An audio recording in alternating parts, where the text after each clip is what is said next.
Okay, Alan, let's start by talking about the match just Saturday past there against Hibs. You must have been absolutely delighted with the performance, and I suppose to be 2 goals down and be disappointed not to win the game must be a wee bit of a funny feeling as well. It's a hard place to go at the best of times, but we made it difficult for ourselves with the goals we lost.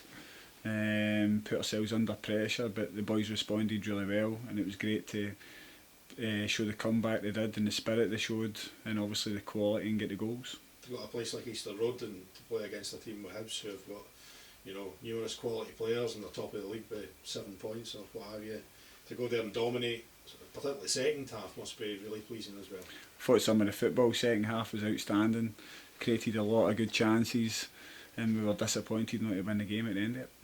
It's encouraging because it's a big sort of 10 days or so coming up. Starting with Dumbarton on Saturday, but it'll give you confidence going into this next wee run of games. It will. It shows that we can compete at that level. But I think we've showed that in the recent run we've been on, the consistency, and maybe if we turned some of the draws into wins, I'm sure it would have made a massive difference. There's nothing we can do to affect other teams, but St Mirren have picked up and Ayr managed to get a win the other night as well, which isn't particularly helpful.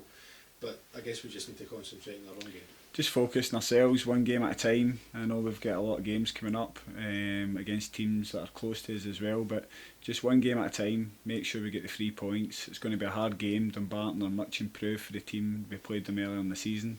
They've brought in a lot of good quality players, but you can see with the players we've got, we're a match for anyone. Dumbarton are one of those teams that have been in the Championship for sort of 2-3 years now, and I'm guessing punching above their weight in terms of what they're spending and all the rest of it. It's going to be a tough match, isn't it? They've got a lot of experience, but I think they've recruited well, and you can see that if you look at the results since January.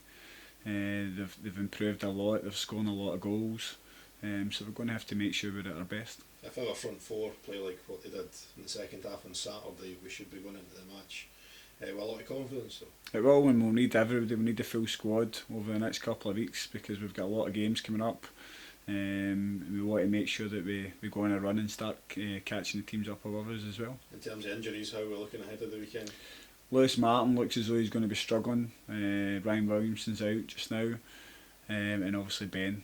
Other than that, we've got a full squad. It's been a sort of settled team over the past few weeks. Do you think that's helped with performances as well? It always helps, but the encouraging part for me as well is we see the attitude of the boys that aren't playing. It's been fantastic, even if they're playing the 20s. Because I've got to be ready to step in if we need them. And finally, you mentioned the sort of hectic schedule in the next couple of weeks or so. Have you set yourself targets for the next 4 games in terms of points, what you're looking to take out of it? Obviously you're looking for maximum, but... Yeah, we just want to finish as high up the league as possible, so every game between now and the end of the season is a cup final. We've just got to play the way we have been, maybe be a wee bit more clinical at times, and go on a run and start obviously putting pressure on the teams up above us.